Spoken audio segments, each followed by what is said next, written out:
అందరికీ మరణాతండి. బాగున్నారా? మహాపరిశుద్ధుడు యేసుక్రీస్తు వారి కృపా సమాధానం మనకు తోడేండుగాక. ఆమేన్. మీ అందరికీ మరణాతండి. ప్రియమైన స్నేహితులారా, దేవుని వాక్యం ద్వారా మనం మాట్లాడుకుందాం. ప్రియులారు, ఇక్కడ రోమపత్రిక 4వ అధ్యాయము మనం చూస్తే 4వ అధ్యాయంలో 7వ వచనంలో దేవుడు ఒక చక్కని మాటతో మనతో మాట్లాడుతూ ఉన్నారు. ప్రియులారా, తన పాపమునకు ప్రాయశ్చిత్తము నొందినవాడు ధన్యుడు అనే మాట ఇక్కడ మనకు కనబడుతున్నది.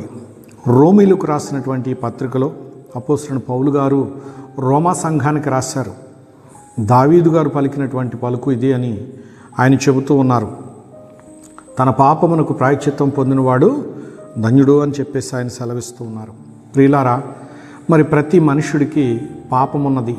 ఈ పాపానికి ప్రాయశ్చిత్తము చాలామంది అంటారు, తెలియక మేమేం పాపం చేయలేదు, మేం పాపులం కాదు అంటూ ఉంటారు. ప్రియులారా, ఇక్కడ మనం గమనిస్తే తల్లి గర్భములో మానవుడిగా జన్మించటమే ఒక పాపం. అనగా మనుషుడు పాపం వల్లనే జన్మిస్తున్నాడు. తల్లిదండ్రుల పాపం వలన బిడ్డలు జన్మిస్తున్నారు. ప్రియులారా, ఇక్కడ దేవుని మహాకృపను బట్టి దాన్ని జన్మ పాపం అంటాం. తర్వాత కర్మ పాపము అంటే మనం చేసే క్రియలను బట్టి, తలంపులను బట్టి పాపం సంభవిస్తూ ఉంటుంది. పూర్వీకులను బట్టి పాపం సంభవిస్తూ ఉంటుంది. వారి ఆస్తిని పంచుకున్నట్లే వారి పాపాలను కూడా పంచుకోవాల్సిందే. ప్రియులారా, ఇక్కడ తండ్రుల దోషం కుమారుల మీదకి, కుమారుల మీదకి 3-4 తరముల వరకు రప్పించువాడని యెహోవాను నేనే అన్నారు కదా. ప్రియులారా, అన్ని పాపాలు కూడా ప్రభువైన యేసుక్రీస్తు ద్వారా పరిష్కారం అవుతున్నాయి. ఎందుకంటే ఆయన అమూల్యమైన రక్తాన్ని చిందించిన వారు. ప్రియులారా, యేసు రక్తం ప్రతి పాపమును కడిగి పవిత్రపరుస్తుంది కనుక ప్రాయశ్చిత్తం కలిగింది ఇక్కడ. ప్రియులారా, అందుకే తన పాపమునకు ప్రాయశ్చిత్తము నొందినవాడు ధన్యుడు అంటూ ఉన్నారు. ప్రియమైన స్నేహితులారా, మనమందరము మన పాపముల నుండి ప్రాయశ్చిత్తం పొందాలి అంటే ప్రభువైన యేసుక్రీస్తు రక్తంతో కడగబడాలి. అంటే ఆయన మన కొరకు వచ్చి ఇదంతా చేశారు అని ఆయనకు మనం కృతజ్ఞులమై నమ్మి విశ్వసించి ఆయన వెంబడించటమే మనకు ధన్యత అని ప్రభు పేరట మీకు నేను తెలియపరుస్తున్నాను. ప్రియులారా, ఈ మహాదేవుని కలిగి ఉండడమే ధన్యత. ధన్యుడు దేవమానవుడు ధన్యుడు. అంటే మానవుడు దైవమానవుడు అయినప్పుడు అతడు ధన్యుడవుతాడు. దైవముతో సహవాసం లేకపోతే దైవమానవుడు కాలేడు.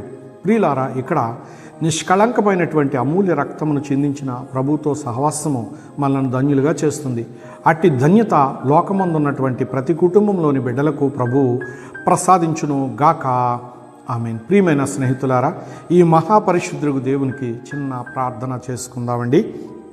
మహాపరిశుద్ధుడైన యేసుక్రీస్తు ప్రభువా, మీ పరిశుద్ధ పాదాలకు నమస్కారములు. దిగో తండ్రి, నీ యొక్క ఉన్నతమైన హస్తాన్ని చాచి మమ్మలను శిరస్సు నుండి పాదాల వరకు నీ రక్తంతో కడిగి శుద్ధిపరచండి. వందనములు. ఆయన పొందిన దెబ్బల వలన నరులు స్వస్థన్నారు. నా ప్రభు యేసు రక్తం ప్రతి పాపము కడి పరిశుద్ధపరుస్తుందన్నారు. అట్టి ప్రభు రక్తం వలన కలగవలసిన పరిశుద్ధత, పవిత్రత, విమోచన, విడుదల మాకందరికీ దయచేయమని, లోకమందున్న ప్రతి బిడ్డకు ప్రసాదించమని యేసునామమును వేడుకుంటూ మీ పాదాలకు నమస్కరించి సమర్పించున్నాను పరమ తండ్రి. ఆమేన్.